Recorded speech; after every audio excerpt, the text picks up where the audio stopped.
बिस्मिल्लाहिर्रहमानिर्रहीम। अस्सलाम वालेकुम। आज 16 जनवरी बरोज हफ्ता हम बात करेंगे मरियम नवाज का खौफनाक दंगल नाकाम। इस हवाले से सीसीपीओ लाहौर गुलाम महमूद डोगर ने नून लीगियों की जो दुर्गत बनाई है उसका अहवाल आपके सामने रखूंगा, और हम अदालत के अंदर और अदालत से बाहर लीगियों की कैसे छितरोल हुई है इसकी डिटेल भी बताऊंगा। साथ ही साथ हम बात करेंगे चौधरी बरादरान की जो बंदर बांट पार्टी के अंदर हुई है उसमें चौधरी शुजात को क्या ओहदा मिला है, इसकी तफसील भी हम आपके सामने रखेंगे। अगर आपने हमारे चैनल को सब्सक्राइब नहीं किया, चैनल को सब्सक्राइब कर लें, और अगर आपके कोई सवालात होते हैं तो कमेंट सेक्शन में आप अपने सवालात भी पूछ सकते हैं। पाकिस्तान में जमहूरियत जिस चीज का नाम है शायद वो खाल खाली नजर आती है। ये रोना किसी एक पार्टी अपोजिशन की पार्टी का रोना नहीं, बल्कि साहिब इक्तदार पार्टियों का भी यही हाल है कि वहां पे इंट्रा पार्टी इलेक्शंस का जो ड्रामा रचाया जाता है, इसकी मिसाल हमने पिछले दिनों पिछले हफ्ते पीपल्स पार्टी में भी देखी कि पीपल्स पार्टी का इंट्रा पार्टी जो इलेक्शन हुआ उसमें वही मौरूसियत सामने आई, वही बंदर बांट सामने आई। उन्होंने अपनी झोली में सारे ओहदे डाल लिए, और जुल्फकार अली भुट्टो की वो जमात जिसके लिए उन्होंने नारा लगाया था कि ये अवाम की जमात होगी, जमहूरियत की जमात होगी और इसमें नीचे से क्यादत उठ के ऊपर आएगी, वो उस जमात ने वही ओहदे वही कुछ किया। वही जो बिलावल भुट्टो जरदारी चेयरमैन बन गए, आसिफ अली जरदारी को सरबराही मिली, और ये बंदरबान नीचे तक चलती गई और किसी को ऊपर आने का मौका ना मिला। आज वही हाल रिपीट किया है, और लेटेस्ट न्यूज आपको देने लगा हूं कि कैसे चौधरी शुजात हुसैन को आज सदर बना दिया गया इस पार्टी का।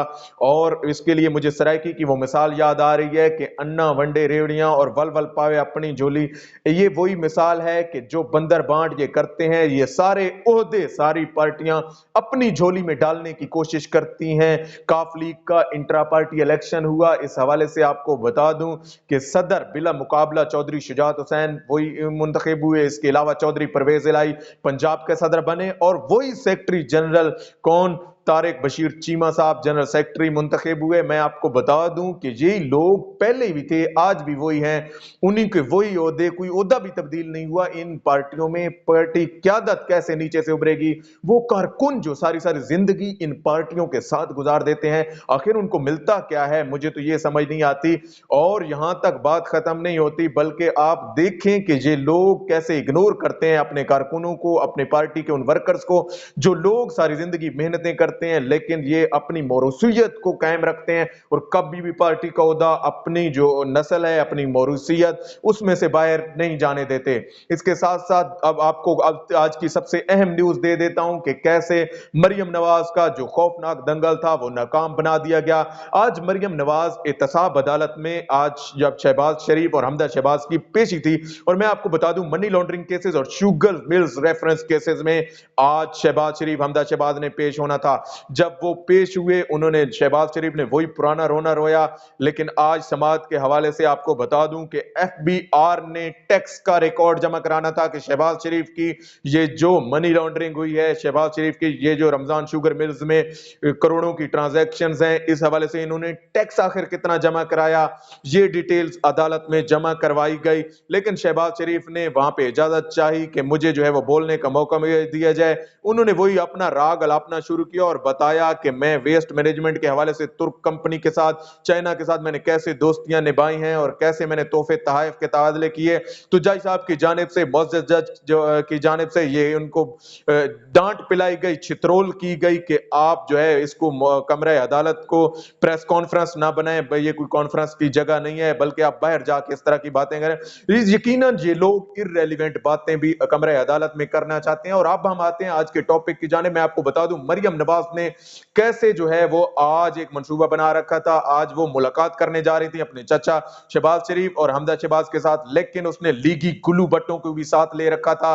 और यही हाल करने की, और पार्टियों में ये जो रविश चली है कि कैसे कारकुनों को ले जाके लड़वाना और दंगा फसाद करना, और आजकल पीडीएम का यही सहारा रह गया है कि वो किसी न किसी तरह से इश्तियाल अंगेजी और पुरतशद्दुद वाकयात क्रिएट करना चाहते हैं। वो जानबूझ के ऐसे लोगों के, हमने माजी में भी ये मिसाल देती है, नैब के सामने कैसे पत्थरों की इसी मरियम नवाज जो लोग हैं, और वो फुटेजेस वीडियो हर एक ने देखी कि कैसे शॉपर्स बैग्स में से वो पत्थर निकाल के फेंक रहे थे, गाड़ियों पर मार रहे थे, और बाकी भी माजी में इनकी मिसालें भरी पड़ी हैं। लेकिन आज का लग ऐसा रहा है कॉमन सेंस ये कहती है कि अब पीडीएम का सहारा यही रह गया है कि वो इश्तियाल अंगेजी करवाना चाहते हैं, पुरतशद्दुद वाकयात की तरफ जो है वो कारकुनों को उभारना चाहती है, जिसकी कतन हुकूमत इजाजत नहीं देगी।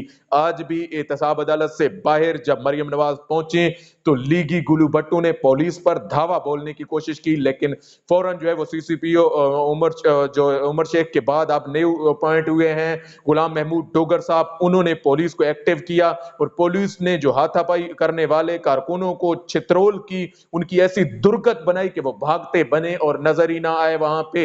यही हाल आज हमने देखा, लग ऐसे रहा था कि लीगी गुलू भट्ट ये तैयारी करके आए थे कि किसी न किसी तरह ऐसा फसाद कायम किया जाए जिससे हाइप क्रिएट हो के पुलिस ने जो है वो इनकी छित्रोल की है, पुलिस ने इनको मारा है, लेकिन हकीकत इसके बरअक्स थी। जो कराया जाना चाहा था उन्होंने, पुलिस ने बड़े सब्र तहम्मुल का मुजाहरा किया और वहां पे इस धक्कम पेल को खत्म करने की कोशिश की। लेकिन मैं आपको बताऊं मजीद नफरी भी इस हवाले से तलब कर ली गई फौरन मौके पर, और वाटर कैनन वगैरह मौजूद थे, लेकिन उनका इस्तेमाल इसलिए नहीं किया गया क्योंकि वो तो चाहते ही यही हैं कि किसी न किसी तरह इस दंगल, इस फसाद को, इस शरअंगेजी को हवा दी जाए, जिससे जो है वो ऐसे हालात पैदा हों कि पीडीएम की तहरीक को दोबारा हाइप मिल सके, वो खोया हुआ मकाम जो उसको जो शुरू में वो हासिल करना चाहते थे लेकिन उनको नहीं मिला, जो उनकी लगातार जलसों के बाद मौलाना फजल रहमान की सरबराही में मायूसी का सामना करना पड़ रहा है। अंदर के इख्तलाफात भी मार दिए गए हैं।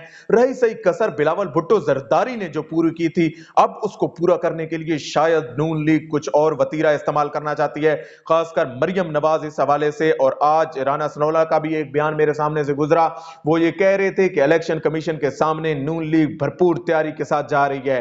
मैं आपको बता दूं इस हवाले से वजारत दाखिला ने इंतहाई अहम तैयारी कर रखी है और जराए का यह भी कहना है कि वहां पे अगर इन्होंने कानून को अपने हाथ लेने की कोशिश की 19 तारीख को जो इन्होंने एहतजाज करना है, भरपूर आपको राइट है, आपको कानून इस बात की इजाजत देता है कि आप एहतजाज करें, लेकिन आपको इस बात की इजाजत हरगिज नहीं देता कि आप वहां पे किसी किस्म की शरअंगेजी करें, किसी किस्म का फसाद क्रिएट करने की कोशिश करें और उससे आप अपने मजमूम मकासद को हासिल करना चाहें। और ये मकासद अब आपको हासिल होते हुए नजर नहीं आ रहे किसी हवाले से भी, चाहे मौलाना फजल रहमान हो, बल्कि बिलावल के हवाले से मैं आपको इंटरेस्टिंग बात बता दूं। जब आज मरियम पहुंची एहतसाब अदालत के बाहर अपने चाचा से मिलने, तो उनसे मीडिया ने पूछा कि बिलावल भुट्टो जरदारी क्या 19 तारीख को इलेक्शन कमीशन के एहतजाज में शामिल हो रहे हैं, धरने में शामिल हो रहे हैं? तो उन्होंने कहा मुझे कुछ इस हवाले से खबर नहीं, आप पीपल्स पार्टी से जाके पूछ लें। आप खुद जानते हैं कि कैसे जब किसी की लड़ाई हो तो इंसान उसके बारे में बात भी नहीं करना चाहता, यही कहता है कि जाओ उससे खुद पूछ ले। यही हाल आज मरियम नवाज का हुआ और उन्होंने भी यही कहा कि बिलावल के बारे में अगर आपने पूछना है उनसे खुद जाके पूछें, मुझसे उनका ना पूछें, क्योंकि मैं उनके बारे में बताने से कासिर हूं। ये क्यों बताने से कासिर हैं? इसके लिए कि इनके अंदर की जो कहानी है वो लिपट चुकी है। अब पीडीएम का बोरिया बिस्तर गोल हो चुका है। ये दोबारा जिस इश्तियाल अंगेजी और अपने मजमूम मंसूबों से इसको उठाना चाहते हैं, वो भी यकीनन हुकूमत आने वाले दिनों में नाकाम बना देगी। इस हवाले से जो भी अपडेट होंगी हम आपको गाहे बगाहे अपडेट करते रहेंगे। अल्लाह पाक आपका हामी नासिर हो। पाकिस्तान जिंदाबाद।